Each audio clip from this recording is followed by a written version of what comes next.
Imagine facing an enemy that hides beneath the ground, launching attacks from invisible strongholds. That's the challenge the US could face if war with Iran ever broke out. Iran's military has turned its landscape into a maze of underground bunkers, sheltering missiles and aircraft in a network that seems impenetrable. But here's the twist. The US is ready. With state-of-the-art bunker-busting bombs, America's military can turn Iran's hidden defenses into targets. And with its dominance in cyber warfare and air power, the US can strike Iran's underground bases before they even know what's coming. But before we dive into US strategy, we need to answer a crucial question. Just what are Iran's underground military bases like? It's a tough question to answer because Iran is typically secretive about the military measures it puts in place. Still, it doesn't hide everything that it does. In February 2023, it was quick to show off a brand new underground airbase it designed to launch surprise maritime missions into the Persian Gulf region. The Washington Institute reported on this new base, noting that Iran built it as a potential counter to the United States Navy's Fifth Fleet, which is active in the Persian Gulf.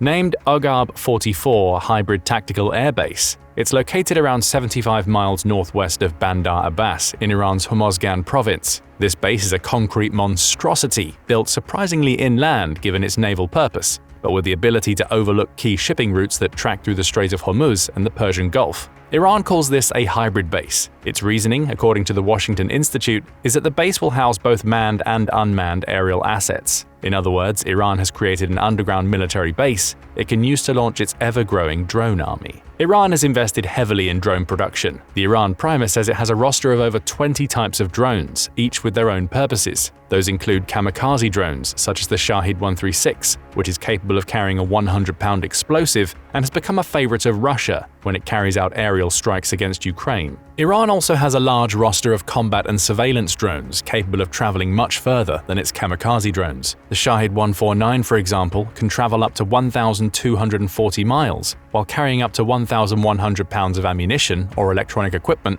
Iran can use for cyber warfare. Coming back to the Oghab 44 Hybrid Tactical Airbase, it has a pair of covered taxiways for landing aircraft and is located near mountain ridges to the north and south. That location is a tactical choice. It believes the mountains offer further protection against bomb and missile strikes. The US will prove it wrong. The Oghab 44 Hybrid Tactical Airbase is far from the only underground base Iran has available. The global security organization NTI reports on several more, including the Bakhtaran and Imam Ali missile bases. The former is an underground base in Kermanshah that NTI says is likely capable of launching ballistic missiles. Beyond its main underground facility, Bakhtaran has missile launch pads and a pair of storage areas for weapons and ammunition. It's been around since at least 1985, which is when Syria helped Iran launch Shahab-1 missiles at Iraq using the base. It's also where Iran conducted the first launch of its Zulfiqar ballistic missile system back in 2017. The Imam Ali base is no less impressive. It's in Khorramabad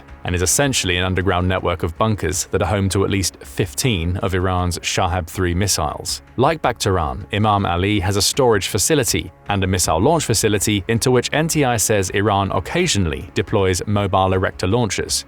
Iran's underground network, which it calls missile cities, includes bunkers spread across provinces and cities, reaching depths of up to 1,640 feet. If Iran's claims are accurate, this could mean hundreds of fortified sites designed to protect its missiles and aircraft. But it's not just about conventional warfare. Iran has been constructing a facility within the Zagros Mountains to shield its nuclear operations from US surveillance and sabotage. Recent satellite images show tunnel systems leading into the mountains and near the Natanz nuclear site, a previous target of US cyber sabotage. This base, possibly over 300 feet underground, is strategically positioned to make uranium enrichment difficult to detect and disrupt. Such concealment makes Iran's intentions clear. It aims to operate out of reach of American forces, but the US has a response plan. Equipped with powerful bunker busters and a cutting-edge arsenal, America is ready to neutralize even the deepest bunkers if conflict ever arises. So the question remains, how exactly would the US counter Iran's underground threat? The answer will terrify Iran. The US can use massive bunker-busting bombs that penetrate deep into the Earth's surface before unleashing explosive fury on Iran's military bases. But these bombs alone aren't enough to do the job. Iran has invested countless millions of dollars into shoring up its base defenses. The country has at least 1,700 anti-aircraft guns. It also has hundreds of S-300 missile defense systems, purchased in an $800 million deal with Russia made in 2007. and the ability to build its own S-300 equivalents. Granted, there's a quantity versus quality issue here. Iran focuses on getting as many anti-air defense units on the ground as it can, even if those units are outdated, to blanket the skies if an aerial threat looms. Still, this investment means the US can't simply fly over Iran whenever it feels like dropping its bunker-busting bombs. It has to be smarter than that. The use of bunker busters would start with intelligence gathering. That's according to the Spotlight YouTube channel, which points out that any bunker-busting bombs would need to be launched with pinpoint accuracy to stand any chance of destroying an underground Iranian base. So the US would have to take its time identifying its targets. Satellite imagery would help.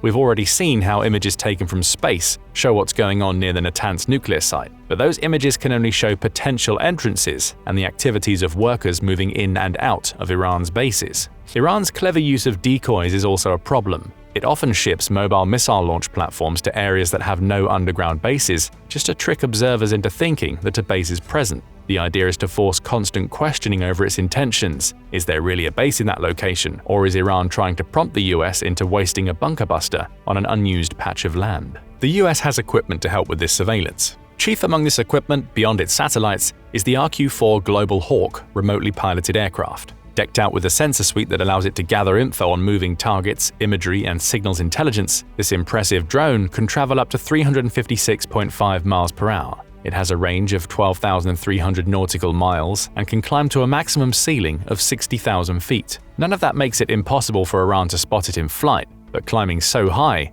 means the RQ-4 can easily avoid most anti-air defense systems and can even fly higher than many fighter jets. America could combine the intelligence collected by this unmanned aerial vehicle with imagery pulled from its satellites to hone in on the location of an underground bunker. That powerful combination of information would, at the very least, allow the US to locate the above-ground bunker entrances Iran needs to access its military bases. From there, geographic imaging systems could help the US pinpoint the precise location of a bunker it can target with one of its powerful bombs. America will be ready to bomb, right? Not quite. Spotlight says that once it's located a bunker, America would first need to engage in a combination of cyber attacks and aerial superiority displays to clear a path to that bunker. On the cyber front, America has already shown it's capable of disrupting Iran's computerized systems. In 2010, the United States was the key player, along with Israel, in the distribution of the Stuxnet virus into Iran's military computer systems. The virus impacted the previously mentioned Natanz nuclear site, sending centrifuges designed to enrich uranium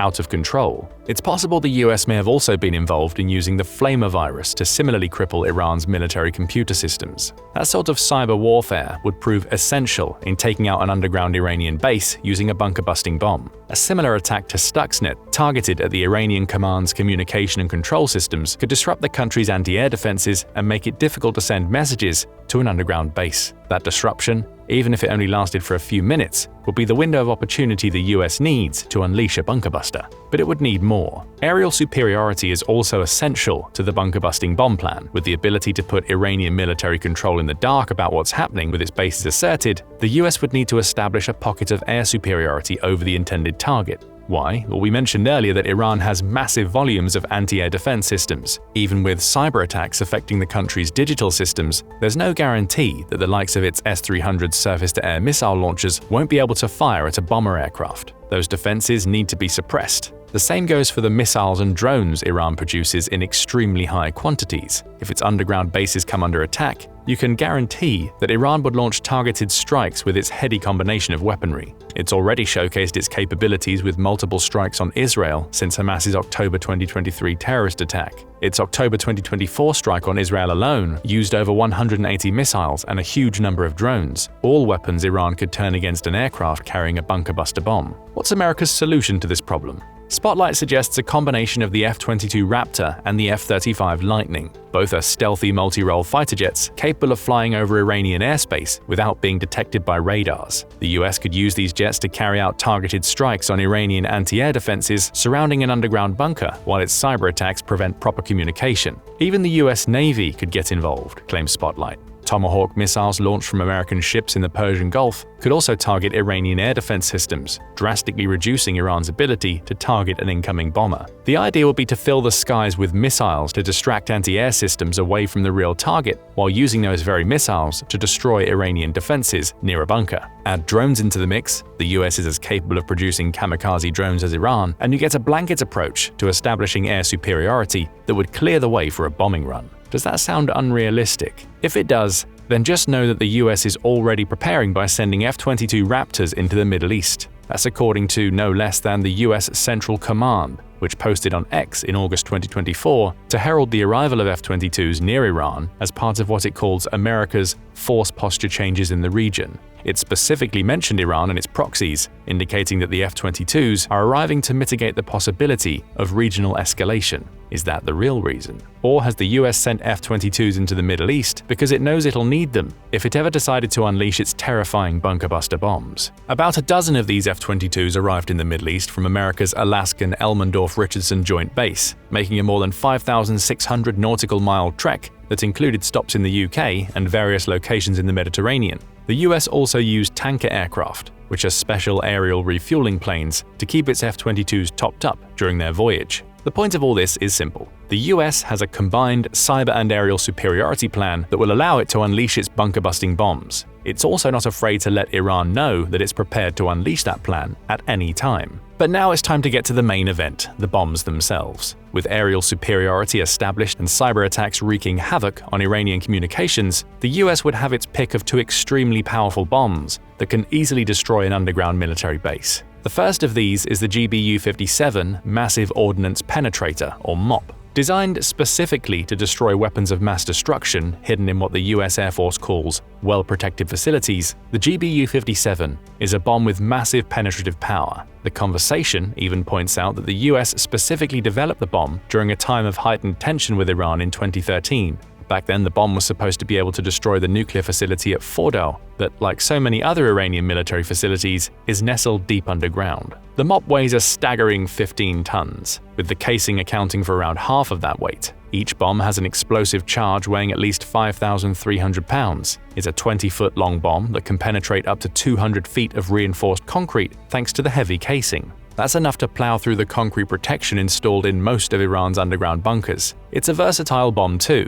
The US can drop it from its old B-52 strategic bombers. However, it much prefers to use the B-2 long-range stealth bomber, which has a range of 6,000 nautical miles and a ceiling of 50,000 feet. That ceiling is important. It makes the B-2 nearly invulnerable to the older anti-air systems Iran has in place, allowing it to fly high and drop its bombs while out of range of the Iranian missiles and gunfire. The B-2 is also large enough to carry two GBU-57 MOPs, so they carry double the bunker-busting power. The GBU-57 is also smart. Iran's response to penetrative bombs is to use layered concrete when building its underground bunkers. In other words, the thick layers of concrete it uses have voids of empty space built between them. The goal is to trick any incoming bomb, such as the MOP, into thinking it's successfully reached its target, causing it to explode early and leave the bulk of the base undamaged. That won't work on the GBU-57. The Conversation says the massive bomb has undergone fusing developments that allow it to decipher between a void and an actual target. Where Iran thinks these gaps in its concrete will protect its bases, the GBU-57 will just keep plowing on through.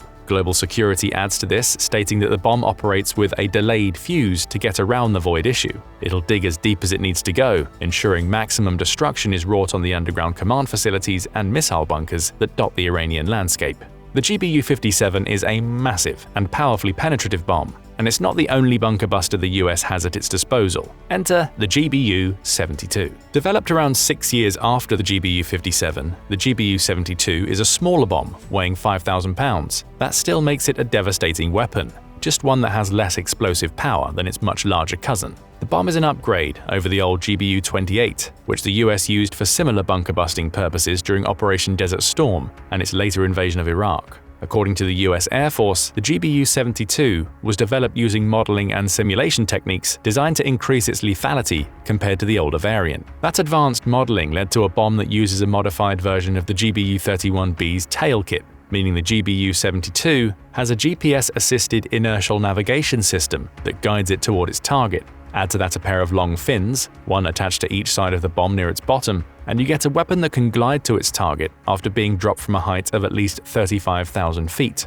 Again, that ceiling is important for ensuring the bombers dropping this powerful weapon stay out of range of Iran's anti-air defenses. The only thing we don't know is how deep the GBU-72 can penetrate, but the US Air Force offers some hints. GBU-72 Program Manager James Cullerton says that lethality is expected to be substantially higher compared to similar legacy weapons like the GBU-28 when talking about the GBU-72's power. The GBU-28 could penetrate up to 150 feet underground. It stands to reason that the GBU-72's enhanced lethality should allow it to push 200 feet or more toward a target before it detonates. But what if these powerful penetrating bombs aren't enough to take out an underground base? That's a possibility. Remember that the estimates for the underground portion of the Natanz nuclear site place it between 260 and 328 feet under the Earth's surface. Neither of these bunker busters can drill down quite that far. They'll still be able to destroy access tunnels and cut off the base from the outside, but the base itself would be intact,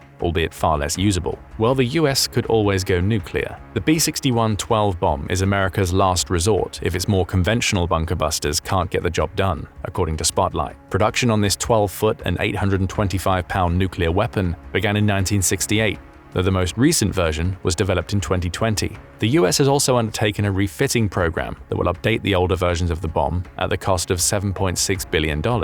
What makes the B-61-12 so dangerous? It's a nuclear gravity bomb, launchable from the air, using either a guided drop mode or ballistic gravity to arrive at its target. Those guided capabilities come from the addition of 4 flexible fins, allowing the bomb to glide. Its tail section has also been tweaked to improve accuracy so that it can land within a target range of 98.4 feet. Located in the bomb's midsection is the nuclear warhead. The US has options here. The warhead can vary between 4 options: 0.3, 1.5, 10, and 50 kilotons, depending on the size of the target and the amount of damage America wants to cause. There's just one problem. The B-61-12 isn't a penetrative weapon on the scale needed to breach an Iranian bunker. The Federation of American Scientists, or FAS, says that the bomb can penetrate underground, but its range isn't high enough to reach a bunker. In fact, it's likely that the B-61-12 can only penetrate up to 10 feet underground, though that may have increased since the 2016 publication of the FAS report. Still, 10 feet is better than nothing,